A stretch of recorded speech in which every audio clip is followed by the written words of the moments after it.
હવે વાત કરીએ આપણે રાજ્યસભા છે.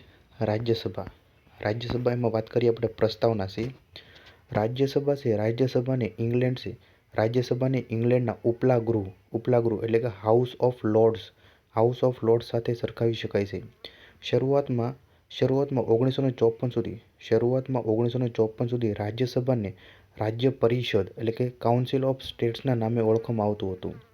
ભારતમાં રાજ્યસભા છે. રાજ્યસભાની રચના 3 એપ્રિલ 1952ના રોજ કરવામાં આવી હતી તથા રાજ્યસભા છે. રાજ્યસભાની પ્રથમ બેઠક 13 મે 1952ના રોજ થઈ હતી.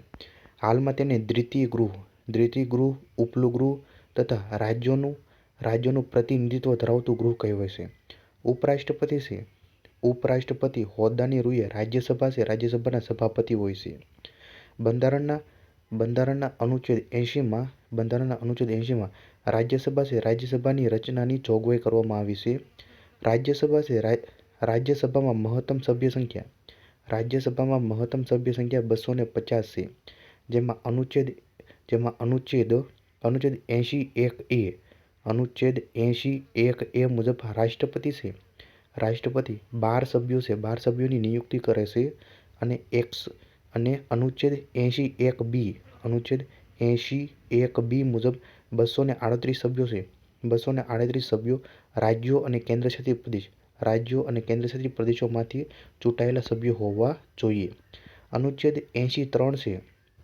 અનુચ્છેદ 83 અંતર્ગત રાષ્ટ્રપતિએ અનુચ્છેદ 81A મુજબ નિયુક્ત કરવાના જે સભ્યો છે એમાં કલા, વિજ્ઞાન, સાહિત્ય અને સમાજ સેવાના વિષયોનું વિશેષ જ્ઞાન અથવા પ્રત્યક્ષ અનુભવ ધરાવતા હોવા જોઈએ. વર્તમાનમાં રાજ્યસભા છે. રાજ્યસભાની કુલ સભ્ય સંખ્યા 245 છે. જેમાં રાજ્યના 225 સભ્યો અને 8 કેન્દ્રશાસિત પ્રદેશોના સભ્યો અને 12 રાષ્ટ્રપતિ દ્વારા નિમાયેલ સભ્યો હોય છે. રાજ્યસભાની સંખ્યા વિશે વાત કરીએ તો કઈ રીતે છે તો વર્તમાનમાં રાજ્યસભાની કુલ સભ્ય સંખ્યા કેટલી છે? 245 છે. વર્તમાનમાં રાજ્યસભાની કુલ સભ્ય સંખ્યા 245 છે. એમાંથી 233 ચૂંટાયેલા સભ્યો છે અને 12 છે રાષ્ટ્રપતિ દ્વારા જે નિમાયેલા સભ્યો હોય છે. 233 ચૂંટાયેલા સભ્યો છે એમાંથી જે 225 જે રાજ્યના સભ્યો છે અને 8 છે કેન્દ્રશાસિત પ્રદેશો. 225 રાજ્યના સભ્યો છે એમાંથી 11 સીટ ગુજરાતની રાજ્યસભાની સભ્ય સંખ્યા છે.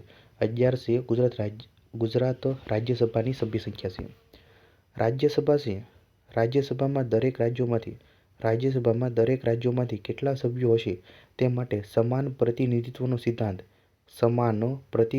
સિદ્ધાંત ને અપનાવવામાં આવ્યો નથી, પરંતુ રાજ્ય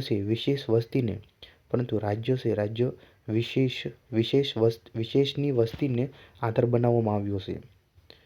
જ્યારે અમેરિકા અને ઓસ્ટ્રેલિયા જેવા દેશોમાં પ્રચલિત સમાન પ્રતિનિધિત્વનો સિદ્ધાંતને અપનાવવામાં આવ્યો છે. એટલે કે અહીંયા એવું કહે છે કે રાજ્યસભા છે. રાજ્યસભામાં દરેક રાજ્યોમાંથી કેટલા સભ્યો હશે તે માટે જે સમાન પ્રતિનિધિત્વનો સિદ્ધાંતને અપનાવવામાં આવ્યો નથી, પરંતુ રાજ્ય વિશેષની વસ્તીને આધારે બનાવવામાં આવ્યો છે. જ્યારે અમેરિકા અને ઓસ્ટ્રેલિયા જેવા દેશોમાં પ્રચલિત સમાન પ્રતિનિધિત્વનો સિદ્ધાંતને અપનાવવામાં આવ્યો છે. જે તે રાજ્યની જનસંખ્યાના પ્રથમ 50 લાખ વ્યક્તિઓ સુધી દર 10 લાખ વ્યક્તિઓ પર એક અને 50 લાખ જનસંખ્યા પછી દરેક 20 લાખ લોકોએ રાજ્યસભામાં એક સભ્યની જોગવાઈ કરવામાં આવી છે. જોકે દરેક કેન્દ્રશાસિત પ્રદેશો છે. દરેક કેન્દ્રશાસિત પ્રદેશને રાજ્યસભામાં પ્રતિનિધિત્વ અપનાવવામાં આવ્યું નથી. રાજ્યસભા છે. રાજ્યસભામાં કેન્દ્રશાસિત પ્રદેશોના પ્રતિનિધિઓ કઈ રીતે ચૂંટશે તે સંસદ દ્વારા કાયદો બનાવીને નક્કી કરવામાં આવે છે. રાજ્યસભા છે. રાજ્યસભામાં દિલ્હીને 3, પુડુચેરીને 1 અને જમ્મુ કાશ્મીરને 4 બેઠક આપવામાં આવી છે. જ્યારે અન્ય 5 જ્યારે અન્ય 5 કેન્દ્રશાસિત પ્રદેશોની વસ્તી પૂરતી ન હોવાથી તેમને રાજ્યસભાની બેઠકો ફાળવવામાં આવી નથી. વાત કરીએ આપણે લાયકાત વિશે વાત કરીએ તો લાયકાત બંધારણમાં રાજ્યસભાના સભ્યોની યોગ્યતાનો ઉલ્લેખ અનુચ્છેદ 84માં છે. અનુચ્છેદ 84માં બંધારણમાં રાજ્યસભાના સભ્યોની લાયકાતનો ઉલ્લેખ અનુચ્છેદ 84માં છે, જે મુજબ રાજ્યસભાના સભ્યો છે ભારતનો નાગરિક હોવો જોઈએ, ઓછામાં ઓછી ઉંમર 30 વર્ષ હોવી જોઈએ, સંસદ દ્વારા નિયત કરેલ યોગ્યતાઓનો અભાવ અથવા સંસદ દ્વારા તેને અયોગ્ય ઘોષિત કરેલ ન હોવો જોઈએ, જેણે ચૂંટણી લડવી હોય તેનું નામ ઓછામાં ઓછા 10 વિધાનસભ્યો દ્વારા પ્રસ્તાવિત થયેલું હોવું જોઈએ. બંધારણની ત્રીજી અનુસૂચિમાં દર્શાવ્યા પ્રમાણે તેઓએ શપથ લેવાના હોય છે. રાજ્યસભાના સભ્યો હોદ્દાના શપથ જે રાજ્યસભાના સભાપતિ એટલે કે ઉપરાષ્ટ્રપતિ પાસેથી લે છે. લોક પ્રતિનિધિત્વ અધિનિયમ 1951ની કલમ 3 મુજબ જોગવાઈ હતી કે રાજ્ય અથવા કેન્દ્રશાસિત પ્રદેશના સંસદીય મત વિસ્તારમાં વ્યક્તિનું નામ મતદાર તરીકે નોંધાયેલું હોય તે વ્યક્તિ જ જે તે રાજ્ય અથવા કેન્દ્રશાસિત પ્રદેશની રાજ્યસભાની બેઠક પરથી રાજ્યસભામાં ચૂંટાઈ શકતો. પરંતુ 2003માં આ જોગવાઈમાં સુધારો કરવામાં આવ્યો છે. ભારતીય સંસદ દ્વારા 2003માં લોક પ્રતિનિધિત્વ અધિનિયમ 1951માં મુખ્ય 2 સુધારા કરવામાં આવ્યા છે. પહેલું છે, કોઈ વ્યક્તિનું નામ ભારતના કોઈપણ સંસદીય મત વિસ્તારમાં મતદાર તરીકે નોંધાયેલું હોય તે વ્યક્તિ કોઈપણ રાજ્ય અથવા કેન્દ્રશાસિત પ્રદેશની રાજ્યસભાની બેઠક પરથી ચૂંટણી લડી શકશે. ઉદાહરણ તરીકે 2019માં યોજાયેલ રાજ્યસભાની ચૂંટણીમાં વિદેશ મંત્રી એસ જયશંકર ગુજરાત રાજ્યના સંસદીય મત વિસ્તારમાં મતદાર તરીકે નોંધાયેલ ન હોવા છતાં ગુજરાત રાજ્યની રાજ્યસભા બેઠક પરથી ચૂંટાઈ આવ્યા હતા. બીજું છે ગુપ્ત મતદાન છે. ગુપ્ત મતદાનના સ્થાને ખુલ્લા મતદાનની વ્યવસ્થા કરવામાં આવી છે. લોકસભાના સભ્ય બનવા માટે ભારતના કોઈપણ સંસદીય મત વિસ્તારમાં મતદાર તરીકે નોંધાયેલ વ્યક્તિ ભારતના કોઈપણ સંસદીય મત વિસ્તારમાંથી ચૂંટણી લડી શકે છે. જ્યારે રાજ્યસભા માટે આવી જોગવાઈ ન હતી. આ જોગવાઈનો મુખ્ય ઉદ્દેશ્ય લોકસભા અને રાજ્યસભામાં ચૂંટાવાની પાત્રતામાં એકરૂપતા લાવવાનો છે. ગુપ્ત મતદાનના સ્થાને ખુલ્લા મતદાનની વ્યવસ્થા કરવાનું મુખ્ય કારણ રાજ્યસભાની ચૂંટણીમાં ગોપનીયતાના કારણે વધતી જતી નાણાં શક્તિનો દુરુપયોગ ઘટાડી ભ્રષ્ટાચાર રોકવાનો છે. કાર્યકાળ વિશે વાત કરીએ તો અનુચ્છેદ 83 મુજબ રાજ્યસભા કાયમી અથવા સ્થાયી ગૃહ છે. તેનું ક્યારેય વિસર્જન થઈ શકે નહીં. પછી તેના સભ્યોનો કાર્યકાળ 6 વર્ષનો હોય છે. જનપ્રતિનિધિત્વ અધિનિયમ 1951 પ્રમાણે દર 2 વર્ષે તેના 1/3 સભ્યો નિવૃત્ત થાય અને એટલા સભ્યો નવા ચૂંટાય છે. રાજ્યસભામાં 2 સત્ર વચ્ચેનો સમયગાળો 6 મહિનાથી વધારે હોવો જોઈએ નહીં. રાજ્યસભાના સભ્ય કેટલી વાર બની શકે એવી બંધારણમાં કોઈ મર્યાદા નથી. એટલે કે રાજ્યસભાના સભ્યો કેટલી વાર બની શકે એવી બંધારણમાં કોઈ મર્યાદા નથી. રાજ્યસભાના સભ્યોની ચૂંટણી અપ્રત્યક્ષ રીતે થાય છે, જેમાં દરેક રાજ્યના ધારાસભ્યો મતદાન કરે છે. રાજ્ય અને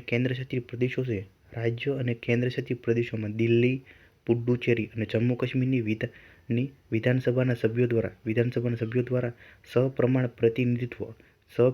પ્રતિનિધિત્વના સિદ્ધાંત અનુસાર એકલ સંક્રમણીય મત પદ્ધતિ અથવા ક્રમિક મત પદ્ધતિથી ખુલ્લા મતપત્રો વડે કરવામાં આવે છે.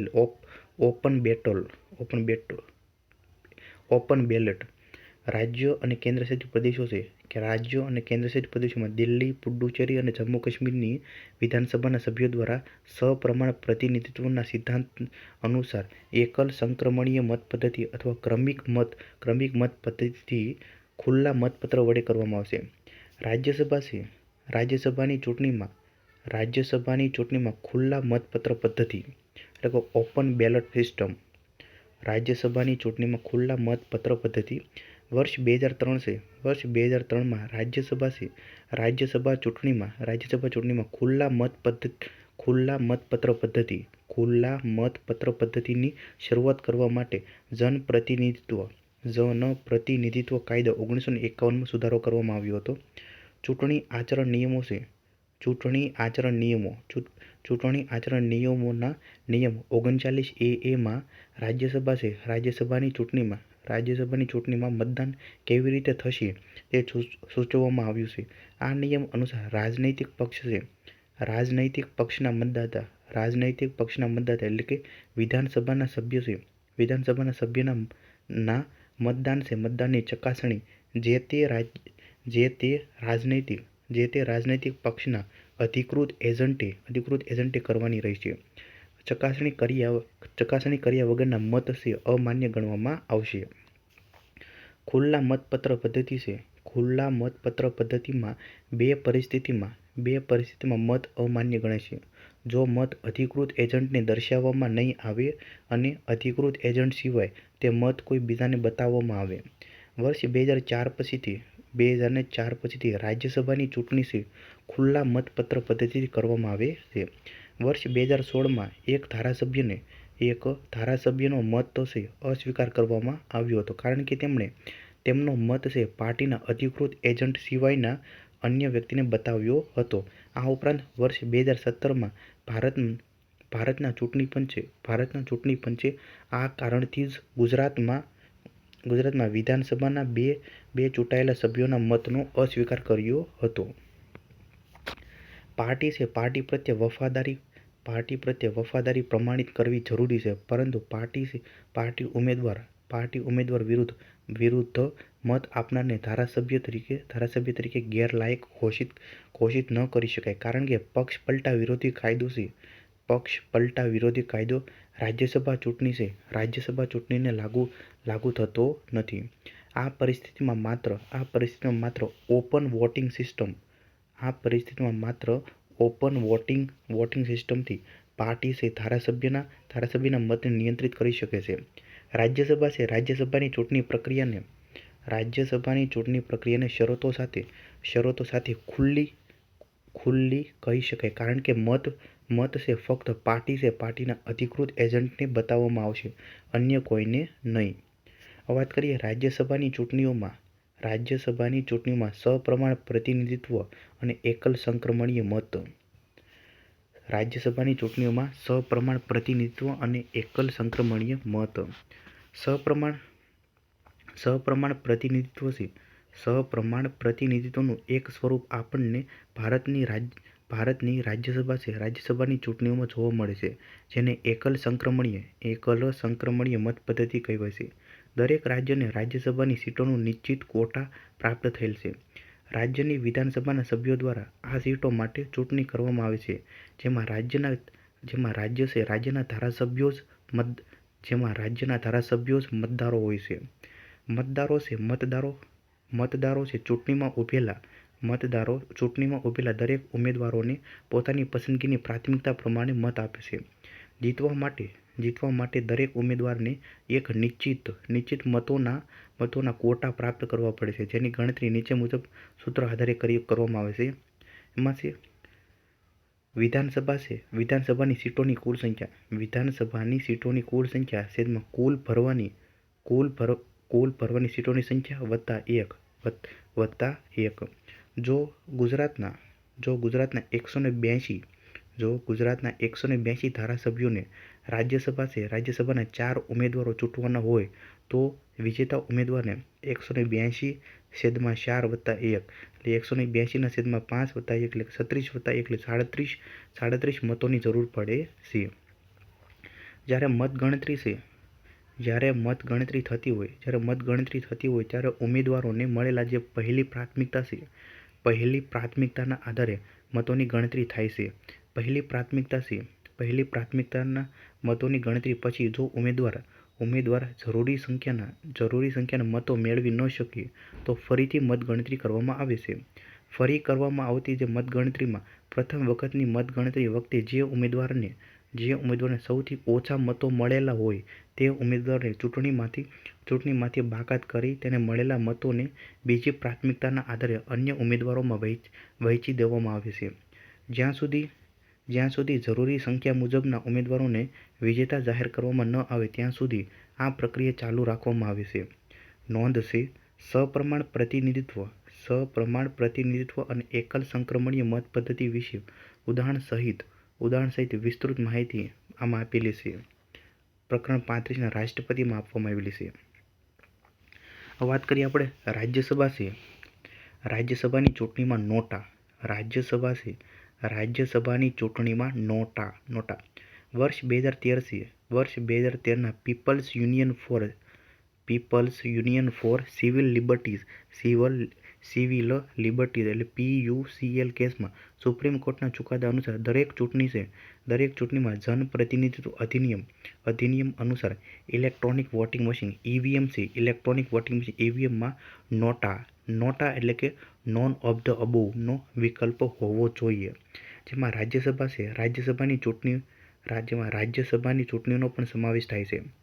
ભારતના ચૂંટણી પંચે વર્ષ 2014માં એક નોટિફિકેશન દ્વારા માહિતી આપી હતી કે નોટા વિકલ્પની જોગવાઈ રાજ્યસભાની ચૂંટણી માટે પણ લાગુ પડશે.